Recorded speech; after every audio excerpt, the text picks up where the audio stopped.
Hey guys, it's Jake from Wani here, and I'm here with John Kevill from Warbringer. John, how you going, man? Hey, I'm doing good, man. So, Warbringer's got a new album coming out March 31st this year, Woe To The Vanquished. It's via Napalm Records, which is a new one for you guys, but I want to talk about sort of the way that you've described the album. And I've heard it said that you've claimed that it's your most brutal yet progressive and melodic release from the band. I've listened through the album and I think that it's absolutely killer, and I think that your assumptions are correct, but how did you guys decide that that was the sound that you were going to go for on this album? I think just between the last record and a look at our whole discography, I think we wanted to retain a lot of the progressive, experimental, and adventurous writing that was on the last record, but we wanted to bring it back to a more core of what the band was. What do you do? What happens when you put on a Warbringer record? It blows your head off. That's the core thing. So we wanted to retain, but we don't want to just be any thrash band. We want to be ourselves. But we do want to also we want to be more murderous than everybody else, but also more experimental and adventurous. Yeah. So we're really just trying to honestly, we're trying to push the genre in our own way. Because I think if we're not at this point in our career pushing it in some way, we have no point in existing. Yeah, no, look, that's actually really good that you've sort of said that, because that's going to lead into some things that we're going to talk about later on. But while we're on the topic, thrash as a genre, as you said, has been around for a very long time now, and it's so easy to write something that a lot of people have heard before. So what is the writing process like for Warbringer to come up with something that seems so familiar but is very fresh in the scheme of the thrash metal landscape? I think we pay a lot of attention to song structure. I think that's the biggest one, actually. If you look at the structures, particularly on this record, but even since the first one, Warbringer songs very rarely, almost never, have a third verse and chorus that's the same. Almost never. I deliberately looked at that. The standard thrash song goes intro riff, verse, bridge, verse, chorus, maybe then second verse, repeat that, then you go into like the middle break, then the solo, then you do another verse chorus. That's the by numbers thing that everyone's been doing for a very long time. Yeah. And it works. A lot of great songs follow that. Like Angel of Death minus the third verse follows that to a T. That's a great song. So it's nothing wrong with a structure or format. However, when we look at it, we pretty much try to make every song in the end part of the song have a twist, or like something different that it does that only that song does on the record, or something unique about every song, and an identity to every song as well. And you'll notice on the record, some songs are like pure thrashing. The title track is pretty heavily in the death thrash zone of things. We have stuff like Divinity of Flesh would be more at home than Sweden than San Francisco, I'd say. And then the last song, When the Guns Fell Silent, is like a totally different thing altogether. So I think it's just diversity in songs. You can't write the same song twice on the same album. That's just lazy.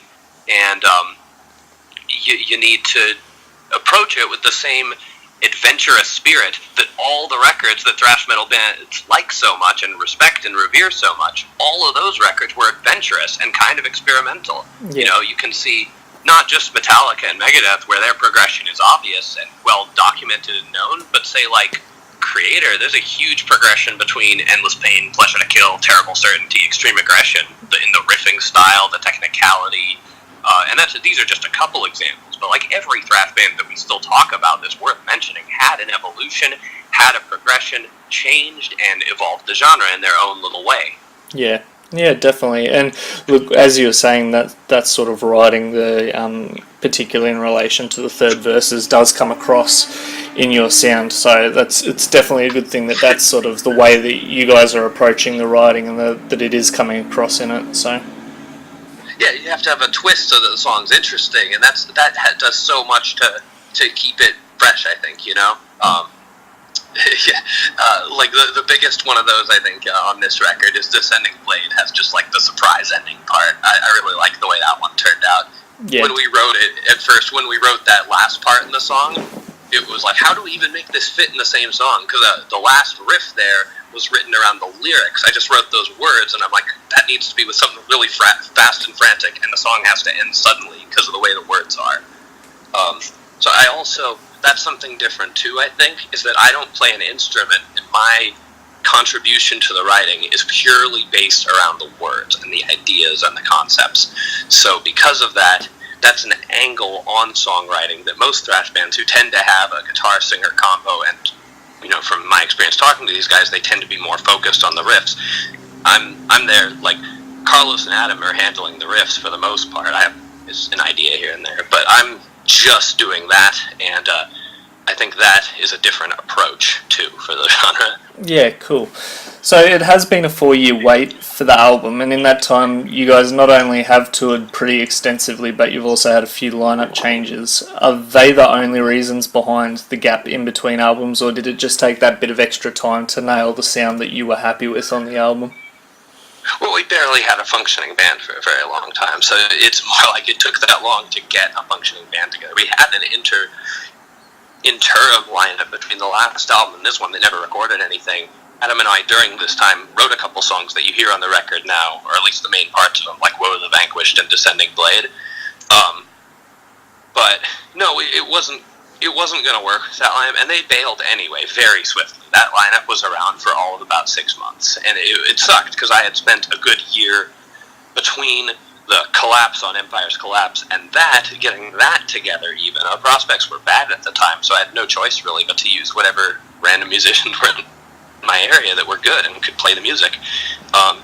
So that though, the only purpose that ended up serving was to keep the band alive, like gasping for breath, enough so that we were able to, to continue our negotiations with Napalm and see all that. And then after that, Carlos regained his interest in the band and rejoined. And once that happened, we were really able to get this record going. So the seeds of it were all planted before, and some of the songs, the ideas existed. Silhouette's lyrics have been around since February 2013, for instance. Yeah. And like a lot of this stuff is old ideas that kind of crystallized and coalesced into a record.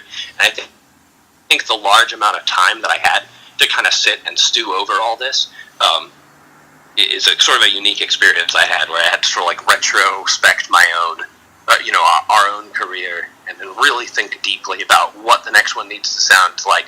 And once I have that thought, and once we have that thought, because Adam, Carlos, and I all had a pretty vision for it, to bring it into reality is a whole other thing. And honestly, without the cooperative efforts of everyone, it wouldn't be what it is at all. Everybody who's involved in this record, from band to the production of Mike and Hatch, the engineer, to the management and the label on their end, getting us everything we need in order to do our job. It's all been great. I've never worked on a smoother record. Yeah, no, and look, I think you've sort of answered the next question that I had fairly well with that response, but on the topic of lineup changes, like they've obviously been an issue for Warbringer in the past, with only yourself and Adam being the constant members since the band's inception, but I know that most bands say that their current lineup is their best, so how do the talents of the other guys that you've got at the moment improve the Warbringer sound, and how involved were they in the writing process for this album?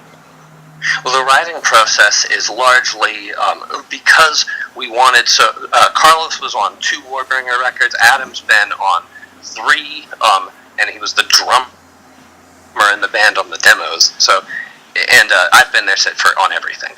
So because of that, we kept like pretty much all the writing of the songs themselves between us 3, just because we're the guys that have been there. We have experience. We know what the band needs to do. And we had a specific vision for it that we just didn't, we didn't want to do anything but that. So we did. And Chase and Bessie saw it, they were on board, and they added to it. They constructively added to it, and I have nothing but praise for both of their work.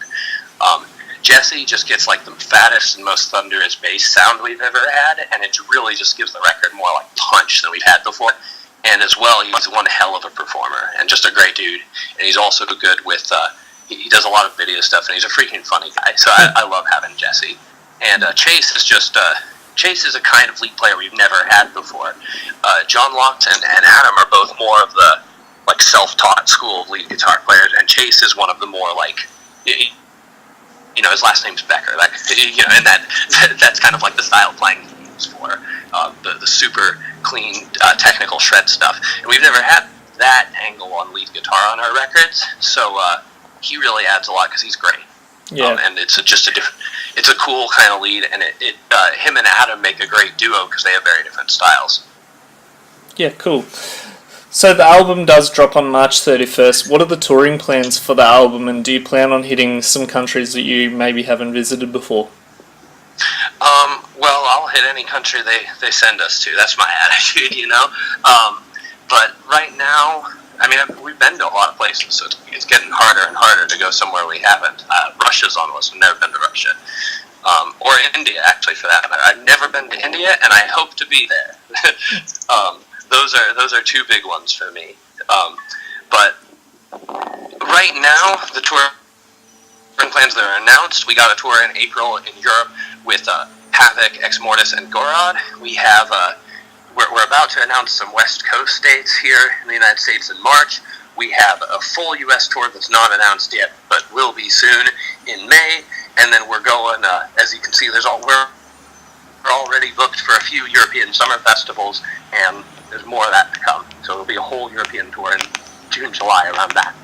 Well, we're on the subject of touring and performing, and I guess I've always seen thrash metal bands as some of the most easily accessible and more than willing to have time for their fans in the planet. But the current state of the live, touring landscape sort of seems like more and more is beginning to get locked behind paywalls in the form of VIP packages. What's your take on those? We will never do that. I hate it, and I have nothing but condemnation for it. It's a thing that people do because bands in music aren't making as much money as they were because record sales are bad. But it's, for me, that's just... You have to actually... For someone to give our band money, I want to actually sell them a product that's worth something. My time in a signature or a handshake, that's my basic courtesy that I owe my fans for supporting what I do. If I charge them for that, that makes me a worse human being. That's how I see it. It's kind of funny that you actually word it like that, because that's sort of the sentiment that I'm getting from a lot of people that I ask that question to. So it sort of seems sort of like why is this, I guess, package sort of becoming so popular these days for when bands do tours and that sort of thing? I think that a lot of the music, we play metal music as opposed to some other shit because I stand against certain values that a lot of the mainstream things represent. This worship of the self and money and basic, anti-intellectualism and all of this, and the mindless feel-good stuff. I'm against all of it. So if I'm doing the same practices that these things that I ostensibly stand against by playing metal, what am I? I can't do that. It's more than... It's a matter of honor, I think. You have to, you owe it to your fans to speak to them and to be present to them, and you don't act like a moment of your time is something you should be paid for to talk to someone. I think that's ridiculous. Yeah, no, cool. It's all very valid points, and yeah, as I said, it's and furthermore, I got one more to throw in there, which is if you've paid someone to, the whole reason people want to meet their fans is not their fans. The whole reason fans want to meet the bands they listen to is because they appreciate those works of music, and they want to, if they want to shake the guy's hand and say hey, thank you, I like this. Why would you charge someone to do something like that? It's just so wrong. Okay. Yeah, no, it's as I was going to say, it's a very valid point that you've made, and like I said, it's something that a lot of people that I've been asking that question to have sort of been echoing the same sort of sentiments. So it's definitely something interesting that I guess as an industry it needs to be sort of looked at in the future, particularly in obviously metal music, but maybe across the board sort of thing. So. Yeah, if you're Metallica or something, I get it. But if you're a band and you're playing a show and it's, like, hey, less than like 20,000 people there, you really don't have an excuse. Yeah. So I've got one more for you before we wrap this up, John. So you guys were signed by Century Media while you were fairly new on the scene, and that's obviously a massive moment for the band's career. But did you ever dream when you were forming the band at that first point that you would get so big as you are now? And are you or were you ever worried that fans or the thrash scene in general would just mould Warbringer into being another Big Four type copycat? We can't escape that, no matter how much we do things that deliberately aren't what Slayer was doing 30 years ago. Like, look at the last record. Come on, if you're still calling us a copycat. I mean, whether people liked it or not, because that's our most controversial one, that's certainly not a copycat record. You can't accurately call it that. So, it's funny, because the time we go the furthest from that is when it's kind of our least popular record. But, we are not a Slayer copycat or a Metallica copycat, and I think people like to do that. I think there's a lot of bands that came out around us that did not have the kind of evolution that Warbringer did. I think if we kept making our first record repeatedly, that would be a fair criticism of us, but we didn't. So I don't think that... And I think when we started, we got a ton of that, and we got less and less of it as time goes on, and the reality of what our music actually is sort of creeps in. It's really easy for journalists to write lazy things. There's a Metal Sucks review of Worlds Torn Asunder that like doesn't talk about the music at all and just says like, well, this is retro thrash and I'm over retro thrash, so this sucks. Basically, we've gotten reviews like that, and it just sucks because I'm like, God damn it! Did you hear Demonic Ecstasy? That sounds nothing like Metallica or Slayer, Yeah. Right, Yeah. so that's on that record, and I always felt like with us that we had to like almost jump and scream like, hey, we're not copying the 80s, we're, there's a very big difference between being rooted in this kind of music and imitating this kind of music. I don't think that because you're around in the 2000s you don't have a right to play thrash metal, and I don't think it's a lost cause trying to. I think also we represent more than strictly thrash metal because we have a lot of influence from like from thrash, death, black, many different times. Some like crust punk, the meaner side of punk influence here and there, and then some melodic heavy metal stuff, and here and there some stuff like influenced by just Maiden and Priest and shit like that now and then. So we know what our influences are, and we know it's a wide spectrum. But yes, it's rooted in classic metal of all kinds of forms because that's what we listen to, that's what we like, that's what we want to give to the world. Yeah. Cool. Well, that's all we had time for this morning. So, John, thanks very much for taking the time to have a chat with us. While The Vanquished is Warbringer's new record, it's out 31st of March via Napalm Records. It's a killer album. Go check it out and get amongst it. John, thanks so much for your time. All right, thank you so much, too. I appreciate it, and keep the metal out there, everybody.